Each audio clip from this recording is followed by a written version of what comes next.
આકાશવાણી સમાચાર વિભાગ રજૂ કરે છે મન કી બાત કાર્યક્રમ અંગે વેપારીઓના પ્રતિભાવનો વિશેષ કાર્યક્રમ. પ્રધાનમંત્રી નરેન્દ્ર મોદીએ ગયા રવિવારે પ્રસારિત થયેલા રેડિયો કાર્યક્રમ મન કી બાતના 108માં એપિસોડમાં 108ના અંકનું મહત્વ સમજાવતા કહ્યું કે આપણી સંયુક્ત યાત્રાનો આ 108મો એપિસોડ છે. આપણે ત્યાં 108 અંકનું મહત્વ, તેની પવિત્રતા એક ગહન અધ્યયનનો વિષય છે. માળામાં 108 મણકા, 108 વાર જાપ, 108 દિવ્ય ક્ષેત્ર, મંદિરોમાં 108 પગથિયાં, 108 ઘંટ, 108નો આ અંક અસીમ આસ્થા સાથે જોડાયેલો છે. તેથી મન કી બાતનો આ 108મો એપિસોડ મારા માટે વધુ વિશેષ બની ગયો છે. આ 108 એપિસોડમાં આપણે જનભાગીદારીના અનેક ઉદાહરણ જોયા છે, તેમાંથી પ્રેરણા મેળવી છે. હવે આ પડાવ પર પહોંચ્યા પછી આપણે નવી રીતે, નવી ઉર્જા સાથે અને ઝડપી ગતિ સાથે વધવાનો સંકલ્પ લેવાનો છે. તેમણે વર્ષ 2024ના આગમનને વધાવતા દેશવાસીઓને નવા વર્ષની શુભકામના પણ પાઠવી હતી. પ્રધાનમંત્રી નરેન્દ્ર મોદી મન કી બાત રેડિયો કાર્યક્રમમાં લોકો સાથે સંવાદ કરે છે ત્યારે સમાજના દરેક વર્ગને આવરી લેતા હોય છે. તે પછી વિદ્યાર્થી હોય, યુવાન હોય, વૃદ્ધ હોય, મહિલા હોય, મજૂર વર્ગ હોય કે પછી વેપારી વર્ગ હોય, આ તમામ વર્ગને આવરી લઈ અને હર હંમેશ તેમના કાર્ય વિશે અને લોકોને પ્રેરણા મળે તેવી વાત હંમેશા કરતા હોય છે. આજે આપણે મન કી બાત કાર્યક્રમમાં આપની સમક્ષ વેપારીઓના પ્રતિભાવ લઈને આવ્યા છીએ. કચ્છમાં વેપારીઓનો મોટો વર્ગ છે જે મન કી બાત કાર્યક્રમને નિયમિત સાંભળે છે. ચેમ્બર ઓફ કોમર્સ નખત્રાણાના ઉપપ્રમુખ દિનેશભાઈ જોશી જણાવે છે કે મન કી બાત કાર્યક્રમ તેઓ નિયમિત સાંભળે છે. પ્રધાનમંત્રી નરેન્દ્ર મોદી નાના વેપારીઓ પાસેથી ખરીદી કરવાની જે વાત કરે છે તે આવકારદાયક છે. લોકોએ આ બાબતને અપનાવતા દિવાળી વખતે નાના વેપારીઓ પાસેથી ખરીદી કરી, જેથી નાના વેપારીઓની દિવાળી પણ સુધરી. પ્રધાનમંત્રી નરેન્દ્ર મોદી સ્વચ્છતા અભિયાન થકી આજે લોકો દર રવિવારે કલાક જેટલો સમય કાઢી પોતાની શેરી, ગામ, શહેરમાં સ્વચ્છતા હાથ ધરે છે. આ પહેલથી આજે ગામડાઓથી લઈને શહેરો સ્વચ્છ બન્યા છે. ચેમ્બર ઓફ કોમર્સ નખત્રાણા ઉપપ્રમુખ દિનેશભાઈ જોશી. મન કી બાત માનનીય વડાપ્રધાન નરેન્દ્રભાઈ મોદી દર મહિનાના છેલ્લા રવિવારે પ્રસારિત કરે છે અને અમે નખત્રાણાની અંદર વેપારીઓ ભાઈઓ સાથે બેસી કરી અને આ કાર્યક્રમ અમે સાંભળીએ છીએ. વિશ્વના પ્રથમ એવા વડાપ્રધાન છે કે મન કી બાત કઈ અને લોકો સાથે જોડાયેલા રહે છે. લોકોની નાની નાની વાતો પણ તેઓ એવી રીતે રજૂ કરે છે કે લોકો આકર્ષિત થઈ અને મન કી બાત સાંભળે છે. મન કી બાતમાં વેપારી વર્ગને પણ આવરી લે છે. તેઓ સતત કહેતા રહે છે કે આત્મનિર્ભર બનો. કેમ બનવું તેની માટે પણ માનનીય મોદી સાહેબ આપણે શીખ આપતા રહે છે. નાનો વેપારી હોય, ગામડાનો વેપારી હોય, તેમની પાસેથી ખરીદી કરવી, તેનાથી નાનો વેપારી પણ આત્મનિર્ભર બનશે. નાના કુંભારને પણ તે લોકો ભૂલતા નથી. તેઓ કહેતા જ હોય છે કે નાના વ્યક્તિઓ પાસેથી દીવડાની ખરીદી પણ તમે તેમની પાસેથી કરો. કે ગામડોમાં ટકી રહેતો એક નાનો કુંભાર પાસેથી તમે ખરીદી કરશો તો ચોક્કસ તેમનો વિકાસ થશે, આપણો વિકાસ થશે. એટલે એ કોઈ પણ વ્યક્તિને ભૂલી શકતા નથી. વેપારી ભાઈઓ આત્મનિર્ભર બની શકે તેના માટે વડાપ્રધાન શ્રી અનેક વાત કરે છે કે ખરીદી કરવી હોય નાના ગ્રાહકો પાસેથી તો ચોક્કસ ગ્રાહકોએ તેમને નાના વેપારીઓને સાથ સહકાર આપવું જોઈએ. વડાપ્રધાન મન કી બાત અડધો કલાક ચાલે છે અને લોકો તેમની સાથે સતત જોડાયેલા રહે છે અને કોઈ પણ અવાજ પણ થતું નથી. એ વડાપ્રધાનનો એક આપણે કહીએ ને કે માનપીઠબળ છે કે તેઓ એવી રીતે માણસોને જકડી રાખે છે. કચ્છની વારંવાર યાદ કરે છે. કચ્છના વિશે હોય તો ક્યારે પણ વડાપ્રધાન ને અમને પણ ગર્વ હોય, કચ્છને પણ ગર્વ હોય કે ભારતની અંદર વિશ્વમાં ડંકો વાગતો હોય આ કાર્યક્રમને સાંભળવા માટે. ત્યારે કચ્છનું નામ, કચ્છનો ઉલ્લેખ કરી અને કચ્છને જોતી વસ્તુ ખૂટતી કર્યો પણ તેઓ પોતાને કહેતા હોય છે.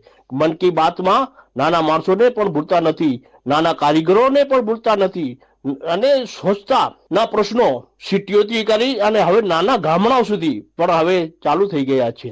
એક એક ગામડામાં સ્વચ્છતા અભિયાન ન ચાલતું હોય એવું ન ચાલે.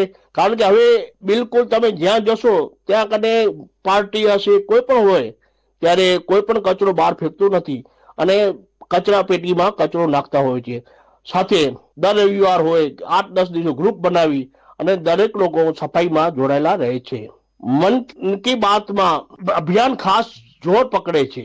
મોટી સિટી નાના સેન્ટર સુધી લોકો આ અભિયાનમાં જોડાયેલા છે. એટલે સફાઈ એક મહત્વનું અંગ ભારતનું બની ગયું છે. સફાઈ હશે તો દેશનો વિકાસ થશે. એટલે એમનો ખાસ એનો લાભ દરેક લોકો લઈ રહ્યા છે અને કરતા રહ્યા છે. ખાદી વેચાણ હાલ વધેલ છે.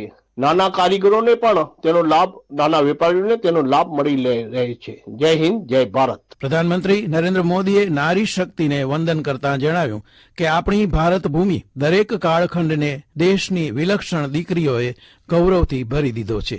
સાવિત્રીબાઈ ફૂલેજી અને રાની વેલુ નાચિયારજી દેશની આવી જ બે વિભૂતિઓ છે. તેમનું વ્યક્તિત્વ એવા પ્રકાશ સ્તંભ જેવું છે જે દરેક યુગમાં નારી શક્તિને આગળ વધારવાનો માર્ગ દેખાડતું રહેશે. 3 જાન્યુઆરીએ આપણે બધા આ બંનેની જયંતિ મનાવીશું. સાવિત્રીબાઈ ફૂલેજીનું નામ આવતા જ સૌથી પહેલા શિક્ષણ અને સમાજ સુધારના ક્ષેત્રમાં તેમનું યોગદાન સામે આવે છે. તેઓ હંમેશા મહિલાઓ અને વંચિતોના શિક્ષણ માટે જોરદાર રીતે અવાજ ઉઠાવતા રહ્યા. તેઓ પોતાના સમયથી ખૂબ આગળ હતા અને એ ખોટી પ્રથાઓના વિરોધમાં હંમેશા આગળ રહ્યા. શિક્ષણથી સમાજના સશક્તિકરણ પર તેમનો ગાઢ વિશ્વાસ હતો. મહાત્મા ફૂલેજી સાથે મળીને તેમણે દીકરીઓ માટે અનેક શાળાઓ શરૂ કરી. તેમની કવિતાઓ લોકોમાં જાગૃતિ વધારનારી અને આત્મવિશ્વાસ ભરનારી હતી. લોકોને હંમેશા તેમનો એવો આગ્રહ રહેતો કે તેઓ જરૂરિયાતમાં એકબીજાની મદદ કરે અને પ્રકૃતિ સાથે પણ સમરસતાથી રહે. તેઓ કેટલા દયાળુ હતા તે શબ્દોમાં સમાવી ન શકાય. જ્યારે મહારાષ્ટ્રમાં દુકાળ પડ્યો તો સાવિત્રીબાઈ અને મહાત્મા ફૂલેએ જરૂરિયાતવાળા લોકોની મદદ માટે પોતાના ઘરના દરવાજા ખોલી દીધા. સામાજિક ન્યાયનું આવું ઉદાહરણ વિરલ જ જોવા મળે છે. જ્યારે ત્યાં પ્લેગનો ભય વ્યાપેલો હતો તો તેમણે પોતાને લોકોની સેવામાં લગાવી દીધા. આ દરમિયાન તેઓ પોતે આ બીમારીની ઝપટમાં આવી ગયા. માનવતાને સમર્પિત તેમનું જીવન આજે પણ આપણને બધાને પ્રેરિત કરી રહ્યું છે. પ્રધાનમંત્રી નરેન્દ્ર મોદી મન કી બાતના દરેક એપિસોડમાં નારી શક્તિની વાત કરે છે, જેનાથી ભારતની નારીઓને પ્રેરણા મળે છે અને જીવનમાં આગળ નવું કરવાની ભાવના જાગે છે. સોના ચાંદીના વ્યવસાય સાથે સંકળાયેલા નખત્રાણાના ખુશ્બુબેન હાર્દિક સોની જણાવે છે કે પ્રધાનમંત્રી નરેન્દ્ર મોદીની મન કી બાત સાંભળવી એ એક લાવો છે. દરેક વખતે મોદીજી નારી શક્તિની વાત કરે છે, આરોગ્યની વાત કરે છે અને આ વખતે અયોધ્યાના રામ મંદિરનો ઉત્સાહ છે ત્યારે કચ્છ પણ તેમાં સામેલ થશે. મારું નામ ખુશ્બુ હાર્દિક સોની છે. હું સોના ચાંદીના વ્યાપાર સાથે જોડાયેલી છું. પ્રધાનમંત્રી શ્રી નરેન્દ્ર મોદીજીના મન કી બાત કાર્યક્રમ જે મહિનાના છેલ્લા રવિવારે આકાશવાણી પરથી પ્રસારિત થાય છે તે હું નિયમિત સાંભળું છું. આ કાર્યક્રમ સાંભળવાના મારા 3 કારણો છે. એક તો પ્રધાનમંત્રી જ્યારે રેડિયોના માધ્યમથી લોકો સાથે સંવાદ કરે છે ત્યારે તેને સાંભળવાની મારી નૈતિક ફરજ છે. બીજું કે હું મોદીજીની ચાહક છું. ત્રીજું કે મન કી બાત કાર્યક્રમથી અનેક નવી વાતો જાણવા મળે છે. આ વખતે મન કી બાતનો 108મો એપિસોડ મેં સાંભળ્યો ત્યારે મોદીજી આ વખતે 108ના અંકનું મહત્વ સમજાવતા જણાવ્યું છે કે માળામાં 108 મણકા, 108 વાર જાપ, 108 દિવ્ય ક્ષેત્ર, મંદિરોમાં 108 પગથિયા, 108 ઘંટ, 108નો આ અંક અસીમ આસ્થા સાથે જોડાયેલો છે. નવા વર્ષની શુભકામના આપતા મોદીજીએ જણાવ્યું કે આપણે નવી રીતે, નવી ઉર્જા સાથે અને ઝડપી ગતિ સાથે વધવાનો સંકલ્પ લેવાનો છે. મોદીજીએ નારી શક્તિ વંદન અધિનિયમ, G20ની સફળતા, દિવાળી પર લોકલ ફોર વોકલ, વિક્રમજનક વેપાર, એશિયાઈ રમતો સિવાય અનેક બાબતો અંગે વાતો કરી જે ખૂબ જ રસપ્રદ બની રહી. ભારતના પ્રયાસથી 2023ને ઇન્ટરનેશનલ યર ઓફ મિલેટ્સના રૂપમાં મનાવી રહ્યું છે તે અંગે મોદીજી વાત કરી. આપણા તમામ માટે ગર્વ સમાન છે. લોકો જાડા ધાન્ય તરફ પ્રેરાય અને ભોજનમાં તેનો વધુમાં વધુ ઉપયોગ કરે તો સ્વાસ્થ્ય પણ સારું રહેશે. આમ મિલેટ્સ વર્ષના કારણે એક રીતે જોઈએ તો મોદીજી સૌના આરોગ્યની ચિંતા સેવી રહ્યા છે. મોદીજીએ મૂળ ભાષા પર ભાર આપવા માટે મન કી બાતમાં વાત કરી છે. તેમણે કહ્યું છે આજકાલ તો લોકો મૂળ ભાષાને બદલે અંગ્રેજી ભાષા તરફ વળ્યા છે. મારું માનવું છે આપણને આપણી મૂળ ભાષાને ભૂલવી ન જોઈએ. અંગ્રેજી ભલે બોલીએ પણ મૂળ ભાષા તો મૂળ ભાષા જ છે. હાલ ટેકનોલોજીનો જમાનો છે ત્યારે AI ટૂલનો ઉપયોગ અંગે પણ વાત કરી. મન કી બાતમાં મોદીજીએ ગુજરાતના ડાયરાની પરંપરાને વખાણી છે. તે મનોરંજનની સાથે સાથે જ્ઞાન આપે છે. મોદીજી જ્યારે ડાયરાની વાત કરે છે ત્યારે મારે અહીં કહેવું કે કચ્છમાં ડાયરાની એક વિશિષ્ટ પરંપરા રહેલી છે. ડાયરા યુવાનોમાં કચ્છની લોક સંસ્કૃતિ ઇતિહાસથી વાકેફ થાય છે. અયોધ્યામાં રામ મંદિર બન્યું છે, તેનો ઉત્સાહ ઉમંગ પૂરા દેશમાં વ્યાપી રહ્યો છે. લોકો ભક્તિનો પ્રવાહ એવો વહાવ્યો છે કે દરેક રામમય થઈ જાય. અયોધ્યામાં રામ મંદિરના ઉત્સાહમાં કચ્છ પણ સામેલ થયું છે. કચ્છના લોકો પણ આ ઉત્સાહનો હિસ્સો બનવા અયોધ્યા જશે અને રામ ભગવાનના દર્શન પણ કરશે. મોદીજીએ રાષ્ટ્ર પ્રથમ એવો મંત્ર આપ્યો છે. આ મંત્ર દરેક વ્યક્તિએ પોતાના જીવનમાં અપનાવવો જોઈએ, કારણ કે દેશ છે તો આપણે છીએ. આ મોદીજી મન કી બાત કાર્યક્રમમાં દેશ આખાની મહત્વની બાબતોને આવરી લે છે. તેમણે કાર્યક્રમના અંતમાં ફરીવાર 2024ના નવા વર્ષની શુભકામનાઓ પાઠવી. હવે પ્રધાનમંત્રી મન કી બાતના 109મા એપિસોડની હું રાહ જોઈ રહી છું. ભુજના સોના ચાંદીના વેપારી એવા પ્રણવભાઈ બુદ્ધભટ્ટી જણાવે છે કે પ્રધાનમંત્રી મોદી મન કી બાતમાં મોદીજીએ સકારાત્મક વાતો કરે છે. તેનાથી લોકોમાં નવી ઉર્જાનો સંચાર થાય છે અને નવું કાર્ય કરવા પ્રેરાય છે. સ્વચ્છતા અભિયાનને આજે ઠેર ઠેરથી પ્રતિસાદ મળી રહ્યો છે, જેને હું પણ મારો સહયોગ આપું છું. હું પ્રણવ હરીશ બુદ્ધભટ્ટી, વ્યવસાય બુલિયન મર્ચન્ટ. આપણા પ્રધાનમંત્રી શ્રી નરેન્દ્ર મોદી સરનો મન કી બાત પ્રોગ્રામ નિયમિત સાંભળું છું. શ્રી નરેન્દ્ર મોદી સરનો આ મન કી બાત પ્રોગ્રામ ખૂબ જ પ્રેરણાદાયી હોય છે. મન કી બાત દ્વારા પ્રધાનમંત્રી શ્રીએ દેશવાસીઓને આગળ લઈ જવા ખૂબ જ સકારાત્મક પ્રભાવ પાડ્યો છે. આપણા પ્રધાનમંત્રી શ્રી મન કી બાતમાં વોકલ ફોર લોકલ અભિયાન પર ચર્ચા કરતા હોય છે. આ અભિયાન થકી આજે ભારત દેશ આત્મનિર્ભર બનવા તરફ આગળ વધી રહ્યું છે અને આ અભિયાન દ્વારા નાના મોટા વેપારીઓ અને કારીગરોને સ્થાનિક ઉત્પાદન તથા વેચાણનું પ્રોત્સાહન પૂરું પાડ્યું છે, જેના થકી આજે ધંધા રોજગારમાં વિકાસ જોવા મળ્યું છે.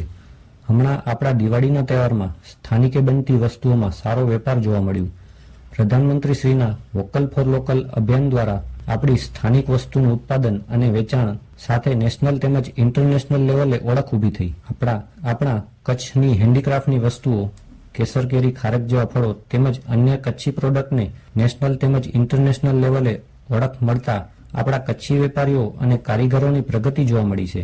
આ ઉપરાંત મન કી બાતમાં આપણા પ્રધાનમંત્રી શ્રી નરેન્દ્ર મોદી સર સ્વચ્છતા અભિયાન ઉપર પણ પોતાની વાત મૂકતા હોય છે. આ અભિયાન દ્વારા આજે આપણી શેરી, રસ્તા, આપણી આજુબાજુનો વિસ્તાર તથા દેશમાં દરેક જગ્યાએ પ્લાસ્ટિક તેમજ અન્ય કચરાનો નિકાલ કરીને સ્વચ્છ પ્રદૂષણ મુક્ત વાતાવરણ બને અને લોકોના સ્વાસ્થ્યમાં સુધારો થાય એવા આ અભિયાનને હું સપોર્ટ કરું છું અને આ સ્વચ્છતા અભિયાનમાં આપણા દરેક નાગરિકને સાથ સહકાર આપવો જોઈએ અને એ આપણી ફરજમાં આવે છે અને આ આપણા પ્રધાનમંત્રી શ્રી નરેન્દ્ર મોદી સરના સ્વચ્છતા અભિયાનને આગળ વધારવું જોઈએ.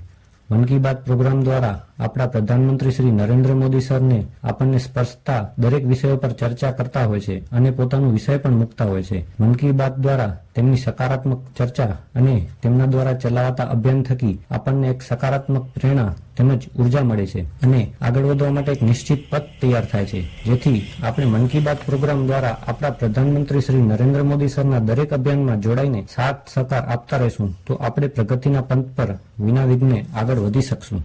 પ્રધાનમંત્રી નરેન્દ્ર મોદી મન કી બાત કાર્યક્રમના અંતમાં લોકોને 2024ના નવા વર્ષની શુભકામના પાઠવી હતી. તેમણે જણાવ્યું કે આપણે પંચપ્રણોનું ધ્યાન રાખીને ભારતના વિકાસના માટે નિરંતર પ્રયાસરત રહેવાનું છે. આપણે કોઈ પણ કામ કરીએ, કોઈ પણ નિર્ણય લઈએ, આપણી સૌથી પહેલી કસોટી એ જ હોવી જોઈએ કે તેનાથી દેશને શું મળશે, તેનાથી દેશને શું લાભ થશે. રાષ્ટ્ર પ્રથમ, નેશન ફર્સ્ટ, તેનાથી મોટો કોઈ મંત્ર નથી.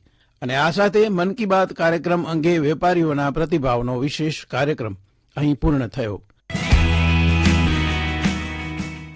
સંકલન અને રજૂઆત પરેશ મારુ, પઠન જયદીપ વૈષ્ણવ, પ્રસ્તુતિ આકાશવાણી સમાચાર વિભાગ ભુજ.